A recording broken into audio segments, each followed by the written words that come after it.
Hello student, this is Suman Dutta. তো আজকে present করলাম নতুন একটা অধ্যায় নিয়ে। আজকে থাকছে ক্লাস 7-এর জন্য ভূগোল থেকে 10 নম্বর অধ্যায়, মানে এটা কি মরু অঞ্চলের মানুষের জীবনযাত্রা। আজকে এটা নিয়ে আমি এখানে ডিসকাস করব। তো আশা করি সবাই ভিডিওটা প্রথম থেকে লাস্ট অবধি নিশ্চয়ই দেখবে। ওকে, তো পঞ্চম অধ্যায়ে আমরা কি জেনেছি যে জলের অপর নাম জীবন। উদ্ভিদ, পশু পাখি এবং মানুষের জীবনের জন্য জলের প্রয়োজনীয়তা সম্পর্কে তোমরা ধারণা নিয়েছো। যেখানে পান করার জল নেই, নেই পশু খাদ্য, ঘাস বা ফসল ফলানোর জন্য জল, সেখানে কারোর পক্ষে বসবাস করা কি দুর্বিষহ, মানে সম্ভব না। পৃথিবীর চরম তাপমাত্রাযুক্ত অঞ্চল সম্পর্কে এই অধ্যায়ে তোমাদের ধারণা দেওয়া হবে। কিছু অঞ্চল আছে যা আগুনের মতো তপ্ত, আবার কিছু অঞ্চল আছে কি তা শীতল। এই ধরনের অঞ্চলকে মরু অঞ্চল বলা হয়। ঠিক আছে, তো কিছু অঞ্চল কি আছে আগুনের মতো তপ্ত, আর কিছু আছে কি বরফের মতো শীতল, একে কি বলা হয়? মরু অঞ্চল বলা হয়। এই অঞ্চলের বৈশিষ্ট্য হলো স্বল্প বৃষ্টিপাত, বিরল উদ্ভিদ এবং চরম উত্তাপ। মূলত তাপমাত্রার উপর নির্ভর করে সৃষ্টি হয় উষ্ণ মরুভূমি এবং শীতল মরুভূমি। তো তাপমাত্রার উপর নির্ভর করে কি সৃষ্টি হয়? উষ্ণ মরুভূমি এবং শীতল মরুভূমি। কৃষিকাজের জন্য ন্যূনতম জলের সংস্থান যেখানে আছে সেখানেই মানুষ তার বসতি স্থাপন করে। উষ্ণ মরুভূমি সাহারা। পৃথিবীর মানচিত্রে আফ্রিকা মহাদেশটি বের করো এবং দেখো সাহারা মরুভূমি উত্তর আফ্রিকার বিরাট অংশ জুড়ে অবস্থান করেছে। সাহারাই হলো পৃথিবীর সর্ববৃহৎ মরুভূমি। এই মরুভূমির আয়তন 8.54 মিলিয়ন বর্গ কিমি। ওকে, আর তুমি দেখো সে জায়গায় ভারতের আয়তন মাত্র 3.2 মিলিয়ন বর্গ কিমি। সাহারা মরুভূমি আফ্রিকা মহাদেশের 11টি দেশকে স্পর্শ করেছে। এই দেশগুলি হলো যথাক্রমে আলজেরিয়া, চাঁদ, মিশর, Libya, Mali, Mauritania, Morocco, Niger, Sudan, Tunisia এবং পশ্চিম সাহারা। মরুভূমি সম্পর্কে চিন্তা করলে আমাদের চোখের সামনে ভেসে ওঠে বালুকাময় ধূ প্রান্তরের ছবি। দেখো, এটা হলো সাহারা মরুভূমির ছবি, ঠিক আছে, যেখানে শুধু বালু আর বালু। তো আমাদের এই জিনিসটা মনে রাখতে হবে যে মরুভূমি কি, এটি একটি শুষ্ক অঞ্চল যা অধিক উত্তাপ, আবার অধিক কম উত্তাপ এবং বিক্ষিপ্ত উদ্ভিদের অবস্থান দ্বারা বৈশিষ্ট্যপূর্ণ। তো মরুভূমির বিস্তীর্ণ অঞ্চল বা অংশ বালু রাশি দ্বারা আবৃত, তবু এখানে নুড়ি সমৃদ্ধ কাঁকরযুক্ত সমতল ভূমি এবং পাথুরে উচ্চ মালভূমি দেখা যায়।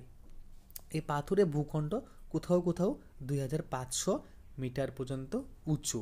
ঠিক আছে, এই দেখো মানচিত্রটা, ঠিক আছে, এটা আফ্রিকা মহাদেশের সাহারা মরুভূমি। ঠিক আছে, দেখো সাহারা মরুভূমির সামনে যে আছে যেই জায়গাগুলি, এখানে আলজেরিয়া, লিবিয়া, মালি, নাইজার, চাঁদ, সুদান, মিশর, ঠিক আছে, পশ্চিম সাহারা, মরক্কো। ওকে, তো এই জিনিসটাও কিন্তু খুব ইম্পর্টেন্ট যে কর্কট ক্রান্ত রেখা কিন্তু সাহারা মরুভূমির উপর দিয়ে চলে গেছে। ঠিক আছে, তুমি শুনে অবাক হবে যে বর্তমানে সাহারা কোনো এক সময় চিরসবুজ সমতল ভূমি ছিল। গুহার চিত্র থেকে দেখা যায় যে সাহারাতে কোনো এক সময় নদী ছিল, নদীতে কুমির ছিল। ঠিক আছে, তো এই কুমির ছিল, বিভিন্ন পশু ছিল, যেমন হাতি, সিংহ, জিরাফ, উট পাখি, মেষ, গবাদি পশু এবং ছাগল ছিল। কিন্তু জলবায়ুর পরিবর্তনের ফলে সাহারা আজ উষ্ণ এবং শুষ্ক অঞ্চলে পরিণত হয়েছে।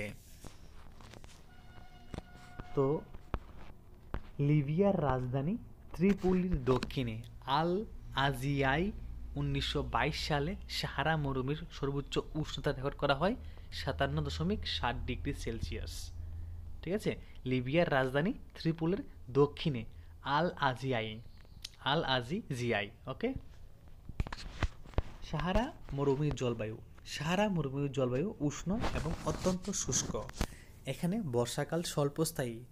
আকাশ সাধারণত পরিষ্কার এবং মেঘমুক্ত থাকে। এখানে জলকণা সমূহ পুঞ্জীভূত হওয়ার আগেই বাষ্পীভূত হয়ে যায়।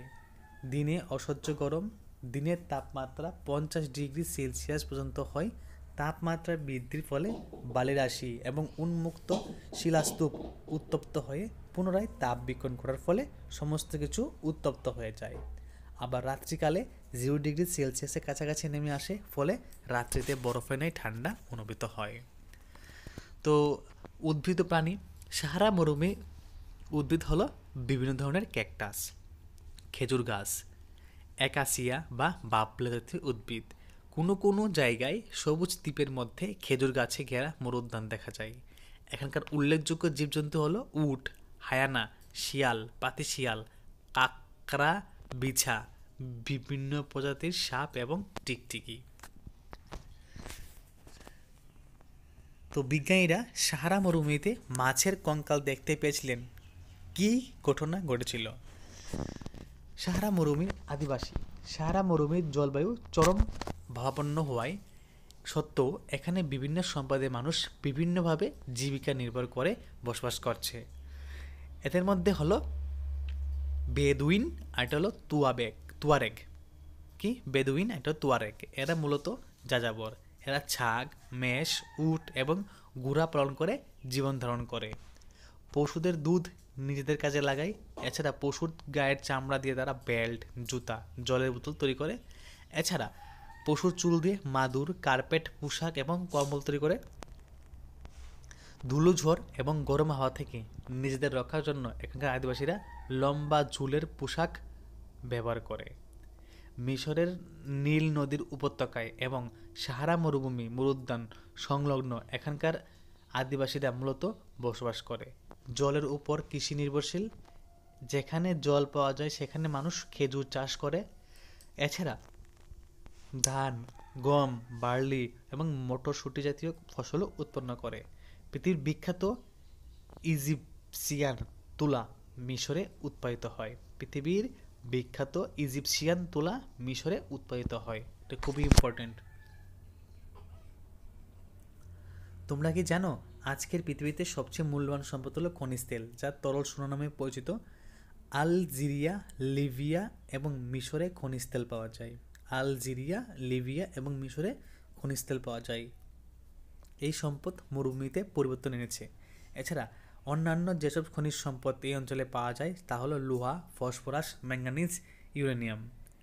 সাহারা সামাজিক এবং সাংস্কৃতিক জীবনেও ক্রমশ পরিবর্তন ঘটেছে।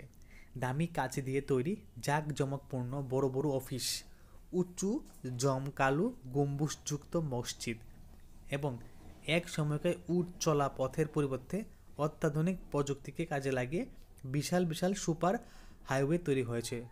লবণ পরিবহনে উটের পরিবর্তে ট্রাক ব্যবহার করা হচ্ছে। তুয়ারেগরা বিদেশি পর্যটকদের সঙ্গে গাইড হিসাবে কাজ করছে।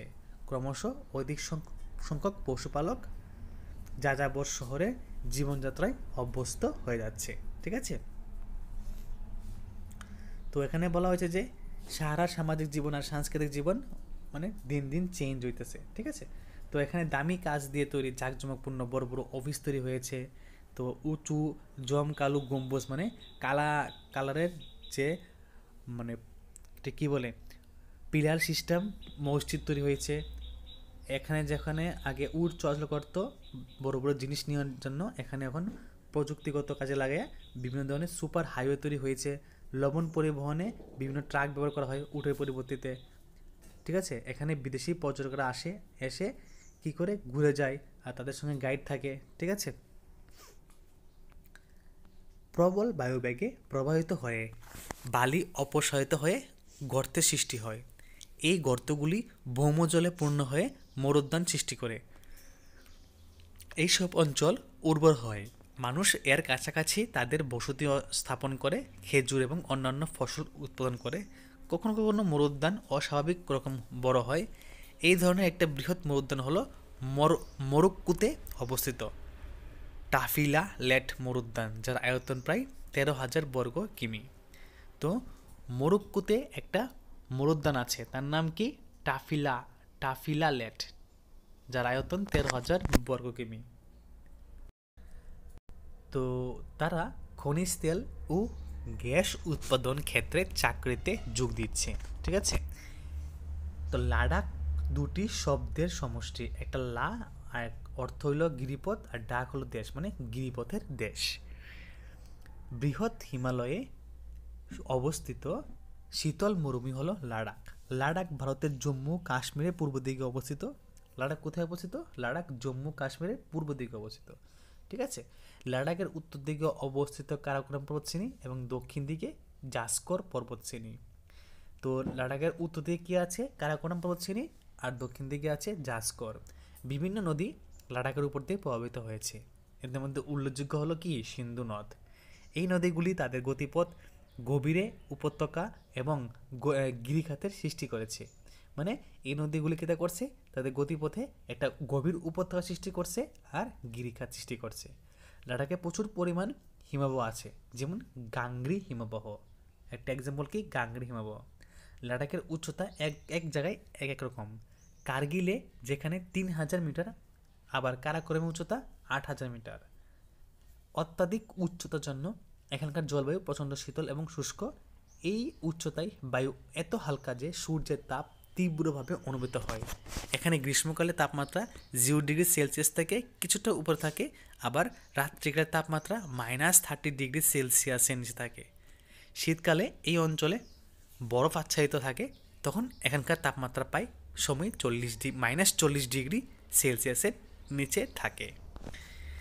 তো লাদাখে অবস্থিত দ্রাস পৃথিবীর শীতলতম মানুষ্য বসতিযুক্ত স্থানগুলির মধ্যে একটি অন্যতম। কি? দ্রাস, যেখানে মানুষ বসবাস করে, কিন্তু অনেক ঠান্ডা জায়গা।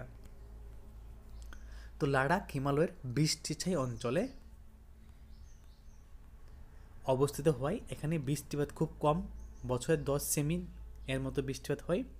হিমায়িত বাতাস এবং প্রচণ্ড উত্তপ্ত সূর্যকিরণ এই অঞ্চলের বৈশিষ্ট্য। তোমরা জেনে অবাক হবে যে তুমি যদি সূর্যের দিকে মুখ করে বসো এবং পায়ে তার ছায়া পড়ে, তবে তুমি একদারে সর্দি, গরমি এবং প্রচণ্ড ঠান্ডার কামড় অনুভব করবে। উদ্ভিদ প্রাণী। জলবায়ু অত্যাধিক শুষ্ক হওয়ার জন্য এখানকার গাছপালা বিরল। গবাদি পশুদের প্রয়োজন মেটানোর জন্য কিছু পরিমাণ তৃণভূমি এবং লতাগুল্ম আছে। এখানকার উপত্যকায় উইলু এবং পপলার বৃক্ষের বনরাজি দেখা যায়। গ্রীষ্মকালে এখানে বিভিন্ন ধরনের ফল জন্মায়, যেমন আপেল, আখরোট, খুবানি। বিভিন্ন প্রজাতির পাখি লাদাখে দেখতে পাওয়া যায়। এগুলি হলো রবিন, রেড স্টার্ট, তিব্বতীয় কাকাতুয়া, দারকাক এবং হুপাই। এগুলির মধ্যে কিছু আবার পরিযায়ী পাখি আছে। লাদাখের বন্যপ্রাণীদের মধ্যে উল্লেখযোগ্য হলো বন্য ছাগল, বন্য মেষ, ইয়াক এবং বিশেষ ধরনের কুকুর। এখানে দুধ, মাংস এবং চামড়ার জন্য পশুপালন করা হয়। ইয়াকের দুধ দিয়ে চিজ এবং মাখন তৈরি করা হয়, আর ছাগল ও মেষের লোম পশমের পোশাক তৈরি করতে ব্যবহৃত হয়। লাদাখে বসবাসকারী আদিবাসী। তুমি কি লাদাখে বসবাসকারী মানুষ এবং তিব্বত মধ্য এশিয়া আদিবাসীদের মধ্যে কোনো মিল খুঁজে পাচ্ছ? এখানে বসবাসকারী আদিবাসীরা হয় মুসলমান অথবা বৌদ্ধ। লাদাখে অসংখ্য বৌদ্ধ মঠ রয়েছে, যা চিরাচরিত গুম্ফা সহ। বিখ্যাত মঠগুলি হল হেমিস, থিক্সি, তারপরে সি এবং লামা উরু। গ্রীষ্মকালে এখানকার আদিবাসীরা কৃষিকাজে ব্যস্ত থাকে। এখানে বার্লি, আলু, ডাল, মটরশুঁটি ও শালগম চাষ করা হয়। শীতকালে খুব রুক্ষ হওয়ার জন্য এখানকার আদিবাসীরা এই সময় বিভিন্ন উৎসব এবং অনুষ্ঠানে নিজেদের ব্যস্ত রাখে। লাদাখের মহিলারা খুব পরিশ্রমী হয়। তারা যে শুধুমাত্র ঘরে ও মাঠে কাজ করে তাই নয়, তারা দোকান এবং ছোটো ব্যবসাও দেখে। রাজধানী লেহ সড়ক এবং আকাশপথে দেশের অন্যান্য অংশের সাথে ভালোভাবে যুক্ত। জাতীয় সড়ক একে লেহ এবং কাশ্মীর উপত্যকাকে জুজিলা গিরিপথের মধ্য দিয়ে যুক্ত করেছে। তুমি কি হিমালয়ের কয়েকটি গিরিপথের নাম বলতে পারবে? পর্যটন এলাকার প্রধান জীবিকা। ঠিক আছে, এখানে পর্যটন হলো এলাকার প্রধান জীবিকা। ভারত এবং বিদেশ থেকে আগত অনেক পর্যটক এখানে আসে। পর্যটকরা এখানে গুম্ফা দর্শন করে, ট্রেকিং করে, বিস্তীর্ণ তৃণভূমি অঞ্চল এবং হিমবাহগুলি দেখে। এছাড়া এখানকার বিভিন্ন উৎসব এবং অনুষ্ঠানে তারা উপস্থিত থাকে। আধুনিক রীতিনীতি অবলম্বনের ফলে এখানকার মানুষের জীবনযাত্রা প্রণালী প্রতিনিয়ত পরিবর্তিত হচ্ছে, যদিও হাজার হাজার বছর ধরে লাদাখের জনগণ শিখেছে কীভাবে প্রকৃতির সঙ্গে খাপ খাইয়ে বেঁচে থাকা যায়। বিভিন্ন প্রকার প্রাকৃতিক সম্পদ, বিশেষ করে জল এবং জ্বালানি অপতুলতার জন্য এইগুলি ব্যবহার করে তারা খুবই যত্নবান, কিন্তু কিছুই অযথা তারা ফেলে দেয় না বা অপচয় করে না। ঠিক আছে। মানালি লেহ জাতীয় সড়ক 4টি গিরিপথের ভেতর দিয়ে অতিক্রম করেছে। গিরিপথগুলি হলো রুটাং লা, বড়লাচা লা, লুঙ্গাচালা লা, টেঙ্গ লঙ্গ লা। জুলাই থেকে সেপ্টেম্বর মাস পর্যন্ত এই 3 মাস এই সড়কটি চালু থাকে, কারণ সেই সময় সড়ক তুষারমুক্ত থাকে। তারপর এখান থেকে চিরু বা তিব্বতীয় কৃষ্ণসার মৃগ আজকে দুষ্প্রাপ্য প্রজাতি। এদের শিকার করা হতো বিশেষ করে পশমের জন্য। এই পশম সাটুস নামে পরিচিত। এই পশম খুবই হালকা এবং অত্যাধিক গরম। সবচেয়ে উৎকৃষ্ট মানের ক্রিকেট ব্যাট তৈরি হয় উইলু বৃক্ষের কাঠ দিয়ে। তো যদি আজকের ভিডিও তোমাদের কাছে ভালো লাগে থাকে, অবশ্যই ভিডিওটা সবার সাথে শেয়ার করো। তো দেখা হচ্ছে একটা গুরুত্বপূর্ণ ভিডিওতে। ওকে, সবাইকে অসংখ্য ধন্যবাদ।